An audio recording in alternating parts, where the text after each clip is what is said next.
High বন্ধুরা, welcome back to my channel. আজকে আবার একটা নতুন ব্লগে স্বাগত জানাই তোমাদেরকে। তো তোমরা কেমন আছো? আমি খুব ভালো আছি। তো অনেক দিন পর আজকে ব্লগ করছি। মাঝে পুজো পেরিয়ে গেছে, দুর্গা পুজো, কালী পুজো, এগুলোতে কোনো ভিডিও আমার পোস্ট করাই হয়নি, কারণ আমার ফোনটা একটু খারাপ হয়ে গিয়েছিলো। তাই সব ভিডিওই করে রেখেছি, কিন্তু কোনো ভিডিও আর পোস্ট করা হয়নি। যাই হোক, যদি আর সম্ভব হয় তাহলে অবশ্যই সেগুলো আমি পোস্ট করব। তো আজকে আমি যাব আমার গ্রামের বাড়ি। তো আমার গ্রামের বাড়িতে অঘ্রাণ মাসে একটা কালী পুজো হয়। তো সেই কালী পুজোতেই আমি যাব আজকে।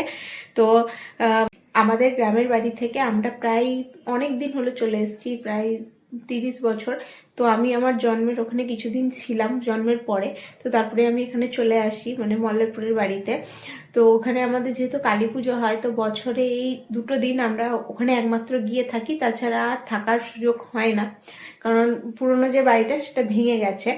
তো পুরনো বাড়িটা ভেঙে যাওয়ার কারণে অনেক বছর এখানে আর বাড়ি করা হয়নি। তো বাবা রিসেন্ট 3 বছর হলো একটা বাড়ি করেছে, জাস্ট দুরাত থাকার মতন।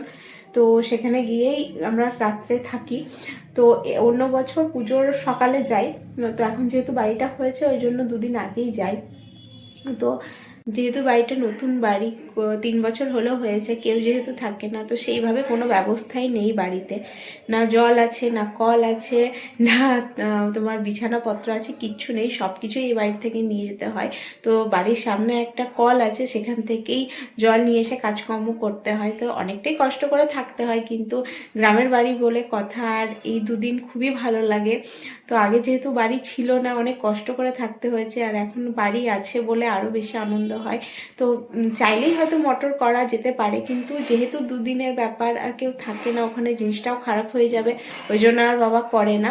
তো চলো, আজকে যাব আমি গ্রামের বাড়ি। তো আমাদের পুজো হচ্ছে দুদিন পরে। তো আজ থেকে আমরা চলে যাব। তো ওখানে গিয়ে তোমাদের সাথে একবার দেখা হবে। তো ওখানে একটা ইন্টারেস্টিং জিনিস আছে, সেটা হচ্ছে আমি ওখানে গিয়ে কীভাবে আমাদের রাত্রে থাকার বিছানা করি, সেটা তোমাদের সাথে আমি অবশ্যই শেয়ার করব। তো চলো গ্রামের বাড়ি যাওয়া যাক, গিয়ে তোমাদের সাথে দেখা হচ্ছে। তো এটা হচ্ছে আমাদের গ্রামের বাড়ি। তো দুদিন পর আমাদের হচ্ছে কালী পুজো, ওই জন্য আমরা এসেছি, আজকে এই মাত্র এলাম। এখন আমাদের একটু যেহেতু কেউ থাকে না, বছরেই একবারই আসা হয়, এই জন্য বিছানা টিছানা সবকিছু করতে হয়, এই করছি এখন। তো গ্রামের বাড়ির অবস্থাটা এরকম, বিছানাগুলো করে নিই, তারপরে তোমাদেরকে বাড়িটা ঘুরে দেখাবো। বসবো সবাই মিলে, স্ন্যাক্স খাবো,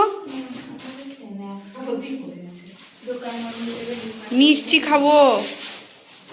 ও মিষ্টি তো বাবা না। তো এই যে এটা হচ্ছে আমাদের কালী মন্দির, আর সামনে এটা হচ্ছে আমাদের বাড়ি। তো এখনও দুদিন দেরি আছে কালী পুজোর। তো এই যে কালী মন্দিরে সবাই এখন রং করছে। আমাদের ধর্মরাজতলা, আর এখানে একটা শিব মন্দির আছে। তো এই যে এটা হচ্ছে একটা শিব মন্দির, আলো জ্বলছে না, ওই জন্য দেখা যাচ্ছে না। তো এই পুরো চত্বরটা আগে ফাঁকা থাকতো, এখন গোটা চত্বরটা মন্দির হয়ে গেছে পুরো চত্বরটা। আর এখানে আগে একটা ছোট্ট মন্দির ছিল, তো এখন এটাকে বড় করা হয়েছে। আরে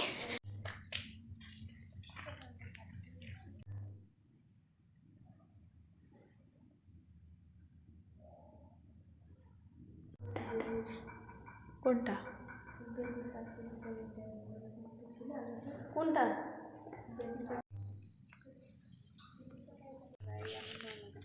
হ্যাঁ, এইটাই ভালো। দার্জিলিং এর আনন্দ আলাদা, আর এই গ্রামের বাড়ি থাকা আনন্দ আলাদা। তা তো বটে। এইভাবে থাকা সংসার। হ্যাঁ, কি করছিস? রাত্রি অন্ধকারে কি করে বেড়াচ্ছি? বেশি দিয়ে যাবে না, না না, ভালো না, আমার গিয়ে তো শুয়েই করবে। তো এটা হচ্ছে আমাদের আসল দরজা, মানে এটাই হচ্ছে আমাদের আসল বাড়ি, যেটা দেখালাম এটাই ছিল আগেকার দরজা, যে এটা এখন খোলা যায়, কিন্তু এখন এই রকম অবস্থায় দাঁড়িয়েছে দরজাটা। এই পুরো বাড়িটা হচ্ছে আমাদের, এটা হচ্ছে মেন গেট ছিল এখন। তো আমাদের তো এখন আর ওই দরজায় কেউ ঢোকে না, সবার আলাদা আলাদা দরজা আছে। তখন ঘরটা পুরোই ভেঙে গেছে, ওই জন্য নতুন করে আবার বাবা ঘর করেছে। তো এটা হচ্ছে বাড়ির সামনের দিকটা। তো এই জায়গাটা হচ্ছে ছোট কাকুদের। তো এখন এই গেটটা নতুন করে বসানো হয়েছে, কাকুদের কোনো নতুন ঘর নেই। আর আমাদের ঘর হচ্ছে এই পাশের দিকটা। তো আগে ওই দিকে গেট ছিল, এখন নতুন করে এদিককার গেটটা করা হয়েছে, আর এই ঘরটা নতুনভাবে করা হয়েছে আমাদের।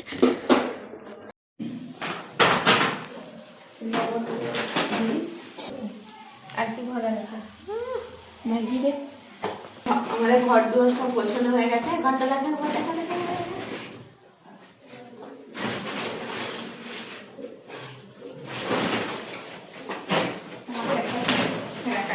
হলো বক।